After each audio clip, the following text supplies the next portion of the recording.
Mesdames et messieurs, bonjour, bonsoir, je suis Patrick François et bienvenue sur Haïti Culture et Perspective, la chaîne qui dit du bien d'Haïti. Dans l'émission d'aujourd'hui, je vous présente l'un des premiers héros de Saint-Domingue, trop souvent caricaturé. Je vous présente le Spartacus noir, l'un des pionniers de la révolution haïtienne. Dans l'émission d'aujourd'hui, je vous présente François Macandal.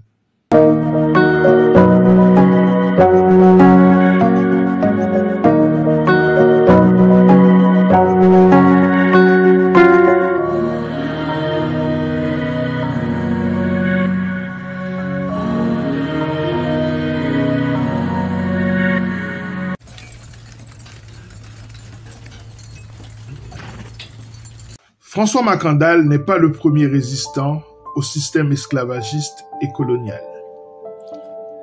Il ne sera pas le dernier non plus.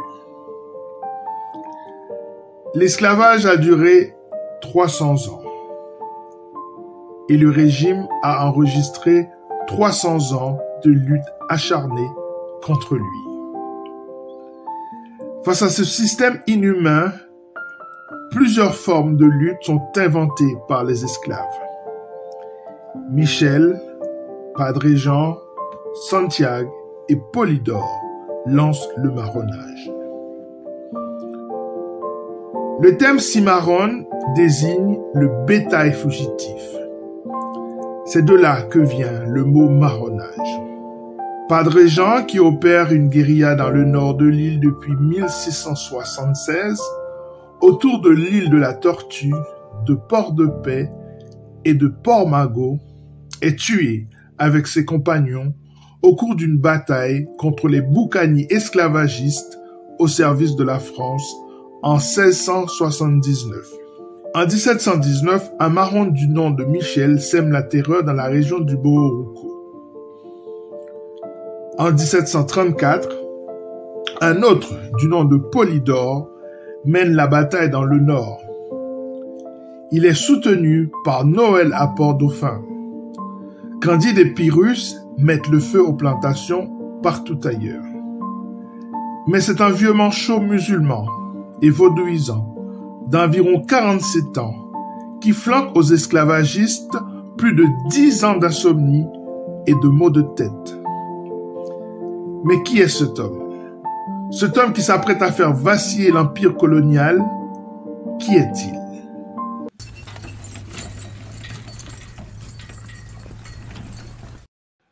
Sa vie?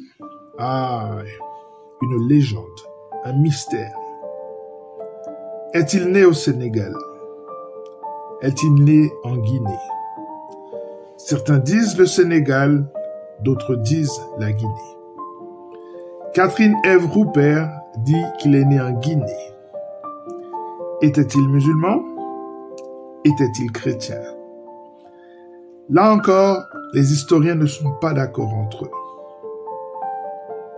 Thomas Madiou dit qu'il avait été élevé dans la religion musulmane, qu'il était instruit et qu'il possédait la langue arabe.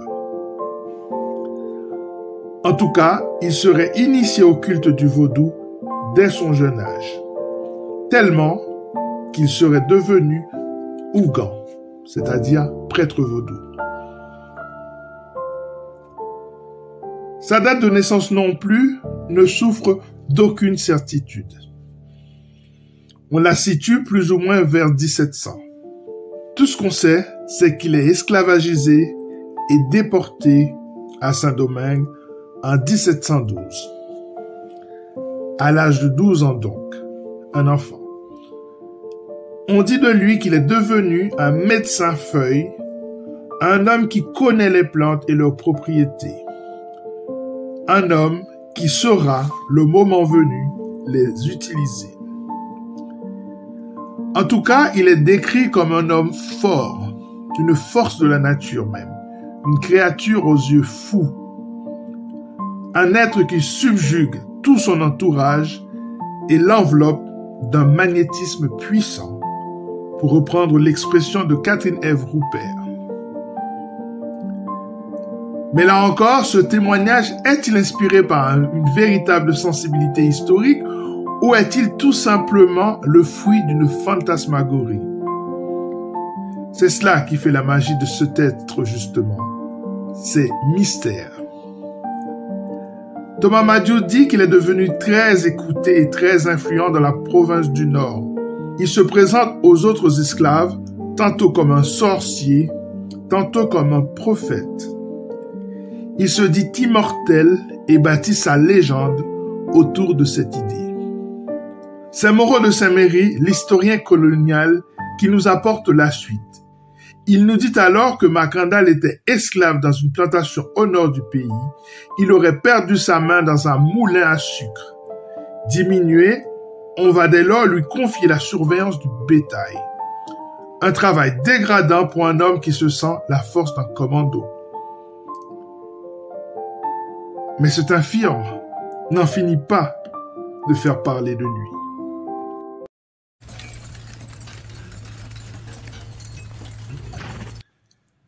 Le Spartacus noir. Le terme n'est pas de moi. Je l'ai emprunté à Catherine Ève Roupert, qui nous dit ceci. Il faut attendre 1747 pour qu'apparaisse le premier Spartacus noir de l'histoire haïtienne, François Macandal. Et je comprends pourquoi elle utilise l'expression. En effet, Spartacus est un gladiateur de Thrace, région entre la Bulgarie, la Grèce et la Turquie actuelle, qui fut à l'origine du plus important soulèvement d'esclaves contre la République romaine entre 73 et 71 avant Jésus-Christ. Et pourquoi l'action de Macandal est-elle fondamentale? Pourquoi il est le premier d'une série de Spartacus noirs? La réponse est clairement formulée par Thomas Madiou, à mon sens. En effet, l'historien haïtien nous dit « Vers le milieu du XVIIIe siècle, l'excès de la douleur suggéra à de nombreux esclaves de la province du Nord non seulement l'idée de la liberté, mais encore celle de l'indépendance. Les cruautés des Blancs étaient devenues presque insupportables. Le colon paraissait ressentir la chute prochaine de sa puissance et se livrait à toutes les extravagances de la tyrannie. Voilà. On comprend en substance qu'à ce moment précis, au milieu du XVIIIe siècle, Saint-Domingue est mûr pour la Révolution. Dès lors, Macandal marque une rupture dans la lutte, et avec lui on bascule dans une autre version de celle-ci. Nous ne sommes plus dans le marronnage tel que nous l'avons défini dans cette émission et dans la précédente.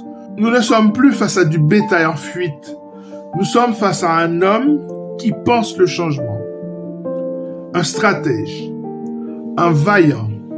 Nous sommes face à un véritable révolutionnaire doté d'une vision et d'une stratégie pour mettre fin au système esclavagiste faisant rage dans la colonie depuis 2 siècles et demi. Avec Macandal, à mon sens, Saint-Domingue rentre dans le tangible de la résistance et dans l'an 1 de sa révolution. À partir de Macandal, la machine de la révolte ne voudra plus s'arrêter.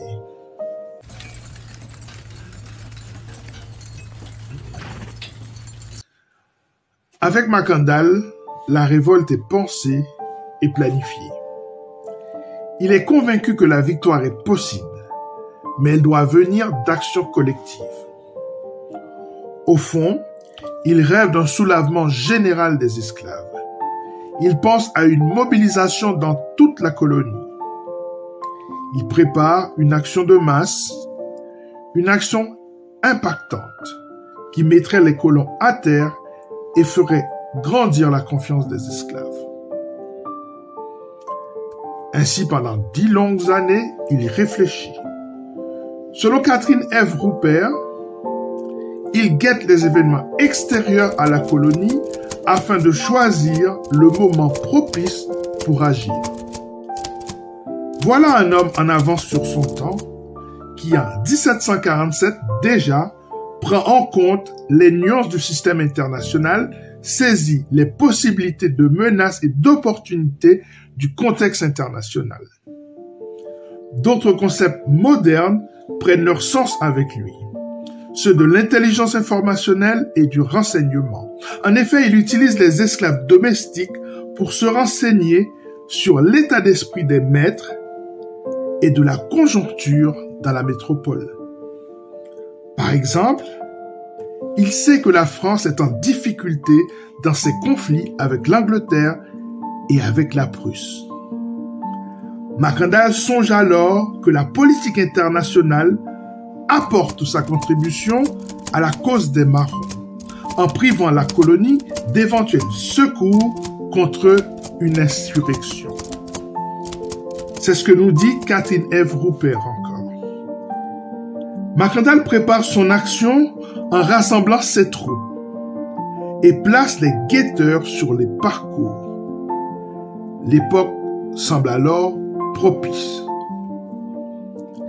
C'est alors que Mackandal fait quelque chose qui révolutionne la lutte. En effet, il décide de contourner toute la logique délibérée de la colonisation qui rassemble dans un même pays des Noirs de culture, de langue et d'ethnies différentes. Mackandal a compris cette stratégie coloniale et tente de la contourner. En effet, il regroupe les esclaves en fonction de leur tribu et de leur langue afin de faciliter leur communication et leur confiance en eux-mêmes. Mackandal est un génie, un révolutionnaire de la révolution, un stratège de très haut niveau. Mais c'est dans l'action que le manchot va justifier sa réputation de Spartacus noir.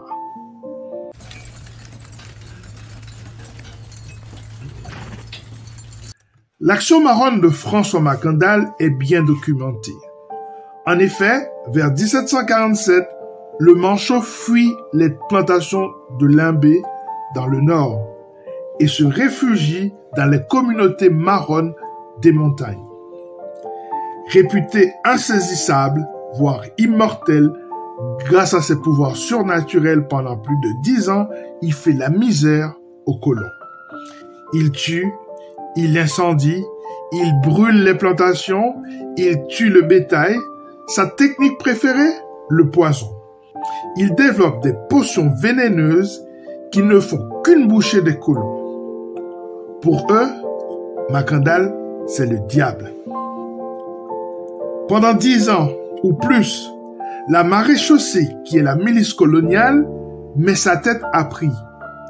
Il est un wanted, mais il déjoue tous les pièges. Il est introuvable, sauf quand il décide de sortir de son maquis pour frapper le système colonial dans le cœur. Les colonisateurs négriers deviennent fous. Comment se fait-il qu'un vulgaire infirme leur tienne tête pendant autant de temps? Il est craint parmi les esclaves et on lui obéit. Son leadership est reconnu. Tout cela fera à la fois sa force, mais aussi sa faiblesse. À la fin de l'année 1757, Mackandal tient un conseil secret dans son fief clandestin de Limbé. Il fixe la date d'une attaque décisive en 2 étapes. 1. Semer le poison parmi les colons et 2. Opérer une attaque collective des points stratégiques, c'est-à-dire les usines, les dépôts de marchandises, les entrepôts de bétail. Mais avant de pouvoir mettre le plan à exécution, il est encerclé et capturé par la maréchaussée. Sa capture serait due à une trahison au sein même de ses proches qui redoutaient ses pouvoirs. Là encore, les historiens n'arrivent pas à trancher. En tout cas, il est torturé pendant plusieurs jours et est brûlé vif sur la place publique du Cap-Français, capitale à ce moment-là de la colonie de Saint-Domingue. Le 20 janvier 1758, les colons font de l'exécution de sa condamnation au bûcher un événement médiatique, un spectacle visant à décourager les futurs récalcitrants. Les autorités coloniales sont soulagées de se débarrasser de celui qui leur a coûté paix et fortune pendant plus d'une décennie. Ce qu'ils ignorent, c'est qu'il est trop tard pour stopper la machine vers le soulèvement général des esclaves dans la colonie de Saint-Domingue. Trop tard, car Macandal a été trop loin et aux yeux des esclaves, il a montré la marche à suivre.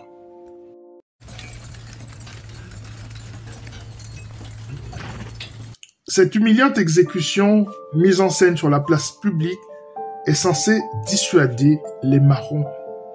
Au lieu de cela, elle les galvanise. Elle inspire d'autres martyrs qui comprennent qu'il y a pire que la mort. La bravoure de Macandal inspire toute une génération d'esclaves. En 1789, la prise de la Bastille à Paris attire la curiosité des esclaves domestiques qui prennent vent de ce qui se passe en métropole. 2 ans plus tard, c'est la grande cérémonie du bois caïman par laquelle les esclaves rentrent dans une conversion presque sacrée à une galvanisation inébranlable. C'est le soulèvement général des esclaves. Et en 1803, l'armée indigène défait les troupes de Napoléon pour provoquer la proclamation de la République d'Haïti le 1er janvier 1804. Les historiens n'ont rien reporté là-dessus, mais il est fort à parier que lors de la cérémonie du bois caïman, Boukman Djouti a mentionné les exploits de Macandal.